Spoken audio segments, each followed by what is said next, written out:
Praise the lord. ప్రభువైన యేసుక్రీస్తు నామమున ఈ ఉదయకాల సమయంలో మీ అందరికీ నా యొక్క వందనాలు. అందరూ బాగున్నారా? ప్రతిదినం దేవుడిచ్చే మాటను పొందుకుంటూ మీ జీవితంలో మీరు ఎంతగానో బలపరచబడుతున్నారని, తృప్తిపరచబడుతున్నారని విశ్వసిస్తున్నాను. మరి ఈ ఉదయం దేవుని వాక్యాన్ని చదువుకుందాము. యెషయా గ్రంథము 9వ అధ్యాయము 6వ వచనము. ఆయన భుజము మీద రాజ్యభారముండును, ఆయన బలవంతుడైన దేవుడు. ఆమేన్. చాలా చక్కటి వాగ్దానాన్ని దేవుడు మనకు అందించి ఉన్నాడు. మనం ఏ మనుషులనైతే ఎక్కువగా ఇష్టపడి, ఎవరినైతే మన ప్రియులుగానో, ప్రాణ స్నేహితులుగానో, మన బంధువర్గముగానో మనం అనుభవించుకుంటామో, మనం అనుకుంటామో, వాళ్ళందరూ మనల్ని మధ్యలోనే చేయి విడిచిపెట్టచ్చు. కానీ మన యేసయ్య మాత్రము బలవంతుడుగా మన పక్షంలో ఉన్నాడు. ఎందుకంటే మనుషుల్లోని లక్షణాలు, వారి యొక్క ప్రేమ అంతం వరకు మన పక్షంలో ఉండదు.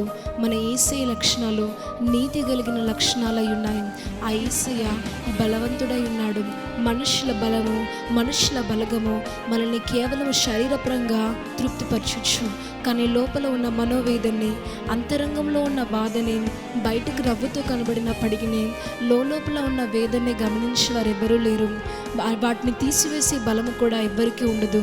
కానీ మన బలవంతుడైన దేవుడు శరీరపరంగానో, ఆత్మీయ పరంగానో మనల్ని బలపరుస్తాడు. ఆయన బలవంతుడై బలహీన సమయంలో, బలహీన వేళలో తన బలమును మనకు అనుగ్రహిస్తాడు. కనుకనే దేవుడు మన బలహీనతల యందు సహాయం చేయడానికి ఆయన పరిశుద్ధాత్మను నిత్యము ఉంచుతున్నాడు. ఏ విషయంలో ఎలా మసులుకోవాలి, కృంగిపోయిన జీవితాల్లో, మనోవేదన కలిగిన జీవితాల్లో దేవుడు జీవింపజేస్తూ, బలపరుస్తూ, బలహీన సమయంలో బలపరుస్తూ, కృంగిపోయిన సమయంలో లేవనెత్తుతూ, ఎండిన ఎముకలుగా జీవిస్తున్న ప్రతి జీవితంలోనూ ఒక జీవమును దేవుడిస్తూ ఆయన సజీవుడే మన పక్షంలో నేటి వరకు ఉన్నాడు. కాబట్టి ఆ దేవుడు ఈరోజు మనతో మాట్లాడుతున్నాడు. నువ్వు నమ్ముకున్న నన్ను నేను బలవంతుడినై ఉన్నాను అని. అవును, మనల్ని రక్షించడానికి, కాపాడడానికి, మన బలహీనతలందు మనకు సహాయం చేయడానికి ఆయన బలము ఎంత మాత్రమును తక్కువ కాలేదు.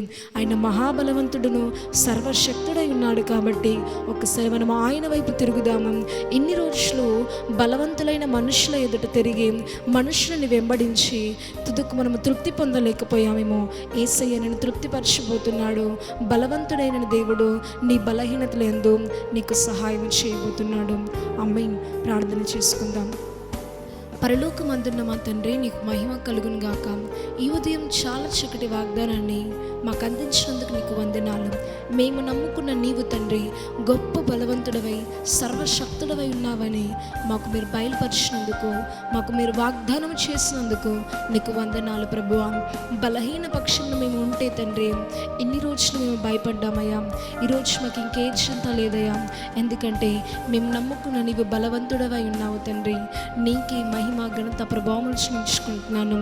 నా పక్షంలో ఉన్న నీవు తండ్రి నరమాత్రుల కంటే బలవంతుడవై ఉన్నావు. కాబట్టి నేను ఇంకే విషయంలో కూడా చింతపడను ప్రభువా.